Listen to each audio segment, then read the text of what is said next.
Welcome to day 13. Today we're going to start with some face yoga, which is going to sound pretty strange, but your face often dictates a lot of your state. So if you are holding a lot of tension, or where your eyes are looking, how your eyes are looking, if you've been looking on a screen all day like this, then that is also going to affect how you feel in your body. A lot of us aren't so aware about how our body actually affects the way that we feel. So to warm up today, I'm going to invite you to first do some eye yoga with me. Again, might sound really strange. It was really strange for me as well. But there are scientific studies to prove that the way that we move our eyes can actually heal trauma. So we're going to start by, first of all, looking straight in front, finding a point that we can focus on. And I want you to focus really intently on that point, and then bring your awareness to your peripheral vision, keeping your eyes on that point. So you focus in and then bring your awareness out. So you're focusing in and then bringing your awareness out. And it might feel like you're not really doing much, or you're not sure what you're doing, but you'll be able to find out that point where you're really trying to see what's the detail in that point you're looking at. And then you'll be able to see also what's around in the broader field of vision. 2 more times, focusing in and then focusing out. Focusing in, focusing out. And now we're going to keep our heads very still. So please, this is the exercise where we're not moving our head or face. You're going to keep your chin where it is and just point your eyes to the ceiling as much as you can, as if you're talking to somebody really annoying. Don't raise your head up. Fight that urge. Looking through your eyebrows. Might feel a little bit weird, that's totally okay. Your eyes probably aren't used to moving this strongly. And then over to the right, keeping your head still, so not moving your nose or chin, and seeing if you can see the side of your face, the very edge of your vision. Another 2 moments here,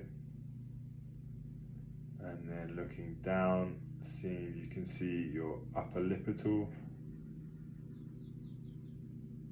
or your mustache if you're a man, or if you're a woman with a mustache. And you might feel a little stretch in your eyeballs, that's totally fine. That's the yoga part of it. Don't forget to breathe. And now looking to the left, trying to keep your head still. See if you can see the side of your face. Feeling a nice little stretch in your eyeballs there.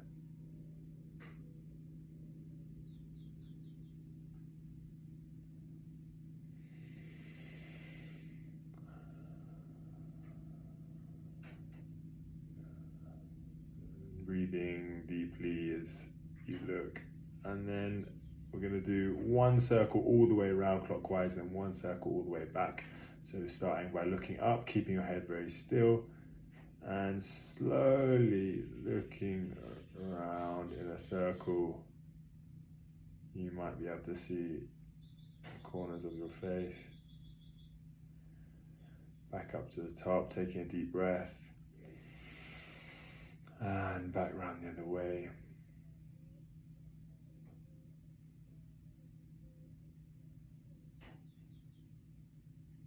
Great. And then bringing your eyes to a close and allowing your breath to come back to its normal rhythm.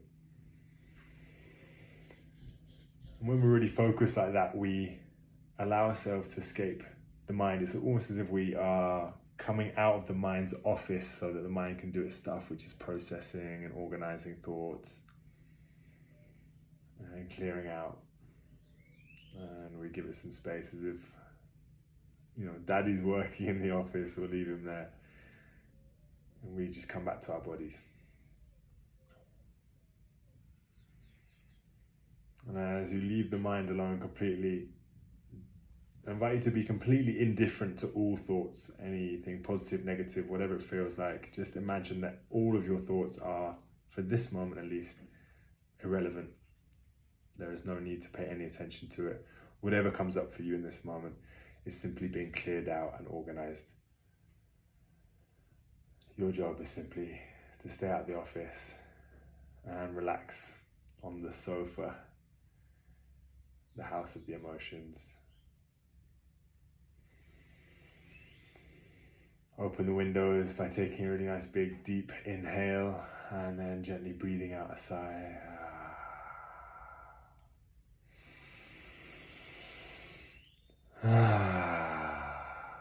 Beautiful. Welcome to the day.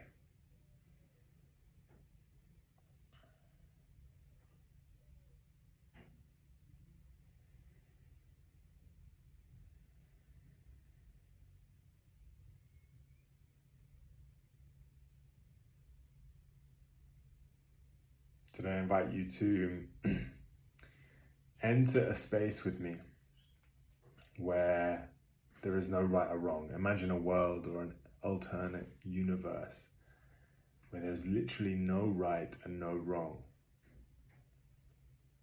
Nothing's good or bad.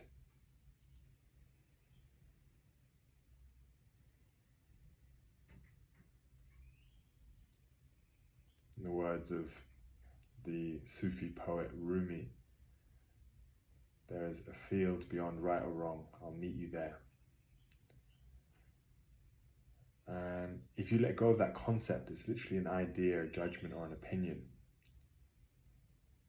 an assessment of the world. Notice what you're left with.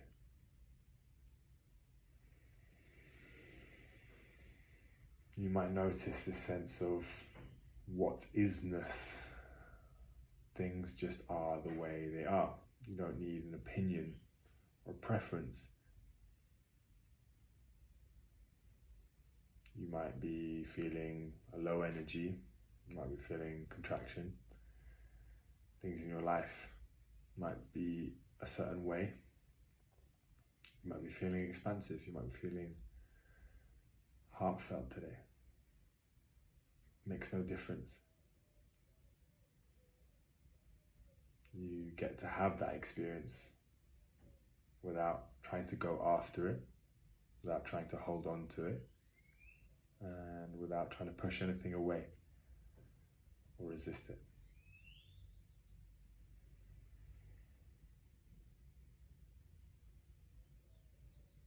So what it does is creates this space where you can really come into contact with reality. You can meet yourself and your situation and other people as they are. You lose this constant need to control, to push away the things that are quote unquote bad or negative and try and draw in or go after the things that are positive.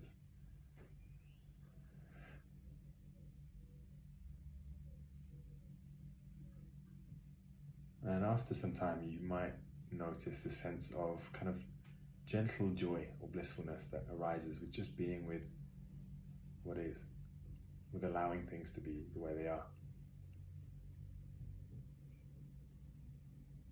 And I'm not saying here that that is the way that things are. I'm simply inviting you into a space where you get to experience letting go of good and bad, right or wrong, preference. Just for you to feel how that feels for you.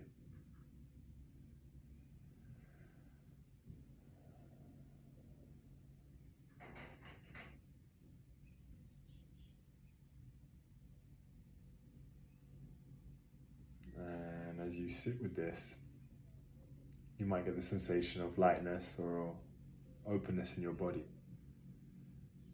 It is quite likely that from here you can experience radical okayness or radical acceptance.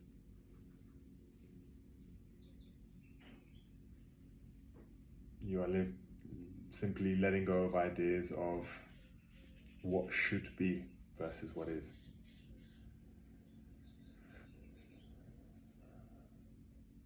I had a lovely quote that said, suffering arises simply from arguing with life. We all know that's a losing battle.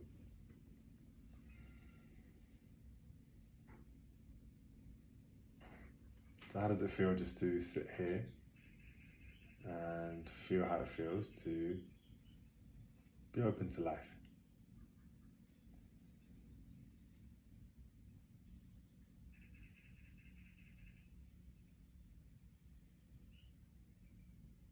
And if a part of you is still feeding you this story or saying, I'm going to be okay with the fact that things aren't okay, or I'm going to accept that things are negative, or I'm in a bad place or a rut, I invite you to just let go of that story as well. That what if really there was no good or bad?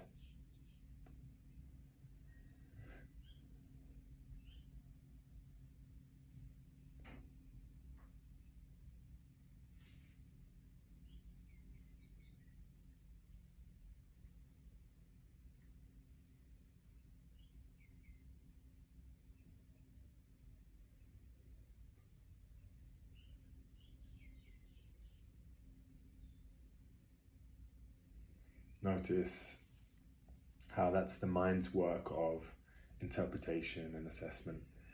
When we let go of that, we're left with you who is in the situation, the body. And the body is simply here, is simply responding to what is. The body doesn't have an opinion.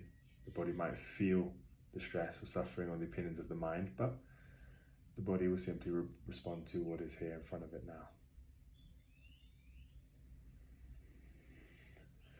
And that's another way of describing presence. Noticing this difference between the mind, the self of the mind, and the self of the body who is in life can be a really important distinction to alleviate suffering in the stories that we hold about life. To further illustrate this point, I'm going to leave you with a story of a Chinese farmer that you might have heard before. See, the Chinese farmer worked on his modest farm with his son, ploughing the fields every day, waking up early with sunrise, and going to bed with sunset. And one day, the farmer's horse broke down the fence and ran away, which meant that they couldn't plough the fields anymore. And all the village people heard about this and came and they said, what bad luck.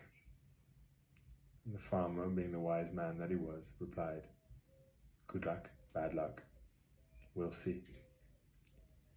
2 weeks passed, and lo and behold, the horse returned, but this time with 6 other horses. So now the farmer had 7 other horses to put to work and to use. And the whole village heard of this, and they came and they said to the farmer, what good luck. And the farmer quietly replied, good luck, bad luck, we'll see. 2 weeks later, the son of the farmer was busy working with the horses, taming them, breaking them in. And he got thrown off the back of a horse, and he fell and broke his arm. And all the village people heard of this, and they came running and they said, what bad luck. And the farmer again replied, good luck, bad luck, we'll see. 2 weeks later, the Chinese army were coming to every town and taking the young and fit and able men to war. The farmer's son, having a broken arm, was left. And this story illustrates how quick we are to jump to conclusions about what is good, what is bad, what's positive, what's negative. And how if we stay in this space of not knowing and suspend our opinions and preferences and judgment, to just be with what is unfolding at every moment, we might find a little bit more magic. So the invitation today is to just see. Hope you have a beautiful day.